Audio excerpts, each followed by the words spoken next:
ಎಲ್ಲ ನನ್ನ ಪ್ರೀತಿಯ ಸ್ನೇಹಿತರಿಗೆ ನಿಮ್ಮ ರಘುರಾಮ್ ಮಾಡುವ ಆತ್ಮೀಯ ನಮಸ್ಕಾರಗಳು. ಮತ್ತು ನಿಮ್ಮ ರಘುರಾಮ್ ಬಂದು ಈ ಸಿನಿಮಾ ಸರಸ್ವತಿಯಲ್ಲಿ ಇನ್ನೊಂದು ಹೊಸ ಸತ್ಯ ಕಥೆಯನ್ನು ಹೊತ್ತು ತಂದಾಯಿತು. ಈಗ ನಾನು ಹೇಳೋಕ್ಕೆ ಹೊರಟಿರುವ ಕತೆ ನಮ್ಮ ಕನ್ನಡ ಚಿತ್ರರಂಗದ ಒಬ್ಬ ಸ್ವರದ್ರೂಪಿ ನಟ ಶ್ರೀ ಚಂದ್ರಶೇಖರ್ ಅವರು. ಚಂದ್ರಶೇಖರ್ ಅವರು ಅಂದರೆ ಕೆಲವರು ಗೊತ್ತಾಗ್ಬೋದು, ಕೆಲವರು ಗೊತ್ತಾಗದೇ ಇರ್ಬೋದು. ಎಡಕಲ್ಲು ಗುಡ್ಡದ ಚಂದ್ರು ಅಂತ ಹೇಳಿದ್ರೆ ಸಾಕಷ್ಟು ಜನಕ್ಕೆ ಗೊತ್ತಾಗ್ಬೋದು. ಹೌದು, ನನಗೆ ತುಂಬ ಹತ್ತಿರವಾಗಿದ್ದರು. ನಾನು ಪ್ರೀತಿಯಿಂದ ಅವ್ರನ್ನ ಅಣ್ಣ ಅಂತಲೇ ಕರಿತಾ ಇದ್ದೆ. ಸಾಕಷ್ಟು ಅವರು ನಮ್ಮ ಮನೆಗೆ ಬರೋರು, ನಾನು ಅವ್ರ ಮನೆಗೆ ಹೋಗ್ತಿದ್ದೆ. ಅವ್ರ ತಾಯಿ ಅದ್ಭುತವಾದ ಅಡುಗೆ ತಿಂಡಿಗಳನ್ನ ಮಾಡಿಕೊಡೋರು. ಶಿವಣ್ಣ ಅವ್ರ ಜೊತೆ ನಾವೆಲ್ಲ ಒಟ್ಟಿಗೆ ಶಬರಿಮಲೆಗೆ ಹೋಗ್ತಿದ್ವಿ. ನಾನು ಚಂದ್ರು ಸರ್ ಯಾವಾಗಲೂ ಒಟ್ಟಿಗೆ ಮಾಲೆ ಹಾಕ್ತಾಯಿದ್ವಿ. ಸೊ ಚಂದ್ರಣ್ಣ ನನಗೆ ಪುಟ್ಟಣ್ಣ ಕಣಗಾಲ್ ಅವರ ಒಂದು ವೈಖರಿ ಬಗ್ಗೆ ಒಂದು ಕತೆ ಹೇಳಿದ್ದು ಜ್ಞಾಪಕ ಇದೆ. ಅದನ್ನು ನಿಮ್ಮೊಂದಿಗೆ ಹಂಚ್ಕೊಳ್ಳೋದಕ್ಕೆ ಇಷ್ಟಪಡ್ತೀನಿ. ನಮ್ಮ ಮಕ್ಕಳು ಚಿತ್ರದ ಮೂಲಕ ಚಂದ್ರು ಸರ್ ಚಿತ್ರರಂಗಕ್ಕೆ ಪರಿಚಯವಾದರು. ಅದರಲ್ಲಿ ಒಂದು ಅದ್ಭುತವಾದ ಹಾಡಿದೆ ಅಶ್ವಥ್ ಅವ್ರ ಒಂದಿಗೆ, ನಿನ್ನೊಲುಮೆ ನಮಗಿರಲಿ ತಂದೆ ಕೈ ಹಿಡಿದು ನೀ ನಡೆಸು ಮುಂದೆ ಅನ್ನೋ ಅದ್ಭುತವಾದ ಗೀತೆ ಇದೆ. ಸೊ ಚಂದ್ರು ಸರ್ ಒಂದು ಪೂರ್ಣ ಪ್ರಮಾಣದ ಒಬ್ಬ ಟೀನೇಜ್ ನಾಯಕ ನಟನಾಗಿ ನಮ್ಮೆಲ್ಲರ ಮನಸ್ಸಿಗೆ ಎದ್ದಿದ್ದಂಥ ಚಿತ್ರ ಎಡಕಲ ಗುಡ್ಡದ ಮೇಲೆ ಅನ್ನೋ ಒಂದು ಚಿತ್ರ. ಶ್ರೀ ಪುಟ್ಟಣ್ಣ ಕಣಗಾಲ್ ಅವರ ನಿರ್ದೇಶನ, ಜಯಂತಿ ಅಮ್ಮ, ಆರತಿ ಅಮ್ಮ ಅವರ ಅಭಿನಯ. ಪುಟ್ಟಣ್ಣ ಕಣಗಾಲ್ ಅವರು ಅವರ ಒಂದು ಸಿನಿಮಾನ ಹೇಗೆ ಅನೌನ್ಸ್ ಮಾಡ್ತಿದ್ರು ಅನ್ನೋದನ್ನು ಚಂದ್ರು ಸರ್ ನಂಗೆ ತಿಳಿಸಿದ್ರು. ಅಂದರೆ ಎಡಕಲ್ಲು ಗುಡ್ಡದ ಮೇಲೆ ಚಿತ್ರದ ಚಿತ್ರೀಕರಣ ಎಲ್ಲಿ ಲೊಕೇಶನ್, ಅವ್ರು ಫಸ್ಟ್ ಲೊಕೇಶನ್ ಸ್ಕೌಟಿಂಗ್ ಹೋಗಿದ್ದಾರೆ, ಅಂದರೆ ಲೊಕೇಶನ್ ಹಂಟ್ಗೆ ಹೋಗಿದ್ದಾರೆ. ಆ ಲೊಕೇಶನ್ ಫಿಕ್ಸ್ ಆಗಿದೆ. ಆ ಲೊಕೇಶನ್ ಫಿಕ್ಸ್ ಆದಮೇಲೆ ಇಲ್ಲೇ ಪಿಕ್ಚರ್ ಮುಹೂರ್ತ ಮಾಡೋಣ ಅಂತ ಪುಟ್ಟಣ್ಣ ಕಣಗಾಲ್ ಅವರು ನಿರ್ಧಾರ ಮಾಡಿದ್ದಾರೆ. ನಿರ್ಧಾರ ಮಾಡಾದ್ಮೇಲೆ ಅವತ್ತಿನ ದಿವಸದಲ್ಲಿ ನಿರ್ಮಾಪಕರು ಹೇಳಿ ಎಲ್ಲ ಪತ್ರಕರ್ತರನ್ನ ಎಲ್ಲಿ ಅವರು ಶೂಟಿಂಗ್ ಮಾಡ್ತಿದ್ರು ಆ ಲೊಕೇಶನ್ಗೆ ಕರೆಸ್ಕೊಂಡಿದ್ದಾರೆ.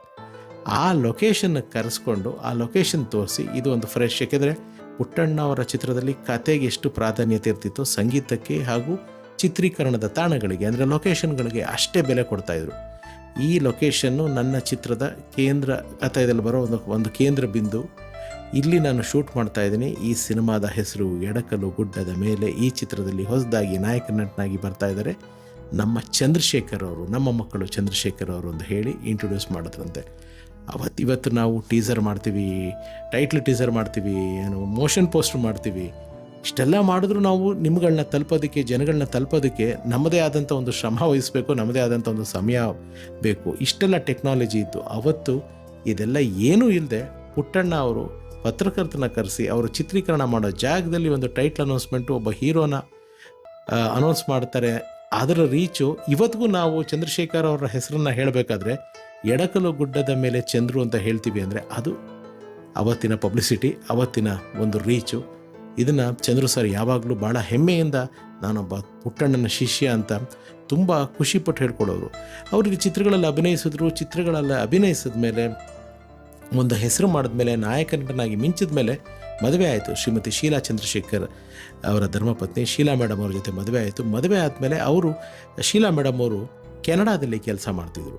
ಸೊ ಇವರು ಕೂಡ ಧರ್ಮಪತ್ನಿಯೊಂದಿಗೆ ಅಲ್ಲಿಗೆ ಹಾರಿ, ಇಲ್ಲೊಬ್ಬ ಸಾಧಾರಣವಾಗಿ ಮದುವೆ ಆದಮೇಲೆ ಹೀರೋಯಿನ್ಗಳು ಗಂಡನ್ನ ಜೊತೆಗೆ ವಿದೇಶಕ್ಕೆ ಹೋಗಿ ಅಲ್ಲಿ ಸೆಟ್ಲ್ ಆಗ್ತಾರೆ. ಆದರೆ ಇಲ್ಲಿ ಒಬ್ಬ ಗಂಡು ಅಂದರೆ ನಮ್ಮ ಚಂದ್ರು ಸರ್ ಶೀಲಾ ಮೇಡಮ್ ಅವ್ರನ್ನ ಮದುವೆ ಆಗಿ ಕೆನಡಾಗೆ ಹೋಗಿ ಅಲ್ಲಿ ಅವರು ಈ ಕೆನೇಡಿಯನ್ ವೀಸಾ ಕೌನ್ಸುಲೇಟ್ ಆಫೀಸಲ್ಲೆಲ್ಲ ಕೆಲಸ ಮಾಡ್ತಾ ಇದ್ದಾರೆ. ತಾನೊಬ್ಬ ನಟ, ಕಲಾವಿದ, ನಾನು ಇಷ್ಟು ಚಿತ್ರಗಳಲ್ಲಿ ಅಭಿನಯಿಸಿದ್ದೀನಿ, ಅದನ್ನೆಲ್ಲ ತೆಗೆದು ಪಕ್ಕಕ್ಕಿಟ್ಟು ನಾನೊಬ್ಬ ಸರ್ವೇ ಸಾಮಾನ್ಯದ ಶ್ರೀಸಾಮಾನ್ಯದ ಮನುಷ್ಯ, ನನ್ನ ಹೆಂಡತಿಗೆ ನಾನು ಸಪೋರ್ಟಿವ್ ಆಗಿರಬೇಕು, ನಾನು ದುಡಿಬೇಕು ಅನ್ನೋ ಒಂದು ಇಚ್ಛೆನಿಟ್ಕೊಂಡು ಈ ಕಡೆ ಮೇಡಮ್ ಒಂದು ಕಡೆ ಕೆಲಸಕ್ಕೆ ಹೋಗ್ತಿದ್ರೆ, ಈ ಕಡೆ ಚಂದ್ರು ಸರ್ ಕೂಡ ಕೆಲಸ ಮಾಡ್ಕೊಂಡಿದ್ದಾರೆ. ಅಂದರೆ ಎಲ್ಲರೂ ಕೂಡ ಯಾರು ಈ ಕಲಾವಿದರು, ನಾನು ಅದು ಇದು ಅನ್ನೋ ಟ್ಯಾಂಟ್ರಮ್ಸ್ದಲ್ಲಿ ಬದುಕಿದವರೇ ಅಲ್ಲ, ನೈಜತೆಯಲ್ಲಿ ಬದುಕಿದವರು, ಸತ್ಯವಾಗಿ ಬದುಕಿದವರು, ಆರ್ಗ್ಯಾನಿಕ್ ಇದ್ದವರು. ಹಾಗಾಗಿ ಇಷ್ಟು ವರ್ಷಗಳಾದರೂ ಅವ್ರ ಚಿತ್ರ, ಅವರ ಪಾತ್ರ, ಅವರ ವ್ಯಕ್ತಿತ್ವ ಯಾವಾಗಲೂ ಜೀವಂತವಾಗಿರುತ್ತೆ.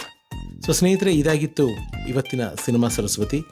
ಈ ಕತೆ ನಿಮಗೆ ಖುಷಿ ಕೊಟ್ಟಿದ್ರೆ ನಮ್ಮ ಶ್ರಮ ಸಾರ್ಥಕ ಅಂತ ತಿಳಿಸ್ತಾ, ಮತ್ತೆ ಮುಂದಿನ ಸಿನಿಮಾ ಸರಸ್ವತಿಯಲ್ಲಿ ಇನ್ನೊಂದು ಸತ್ಯ ಕಥೆಯೊಂದಿಗೆ ನಿಮ್ಮ ಮುಂದೆ ಭೇಟಿ ಆಗ್ತೀನಿ. ಅಲ್ಲಿವರೆಗೂ ನಿಮ್ಮೆಲ್ಲರಿಗೂ ನಿಮ್ಮ ರಘುರಾಮ್ ಮಾಡುವ ನಮಸ್ಕಾರ. ಸರ್ವೇ ಜನ ಸುಖಿನೋ ಭವಂತು. Love you all.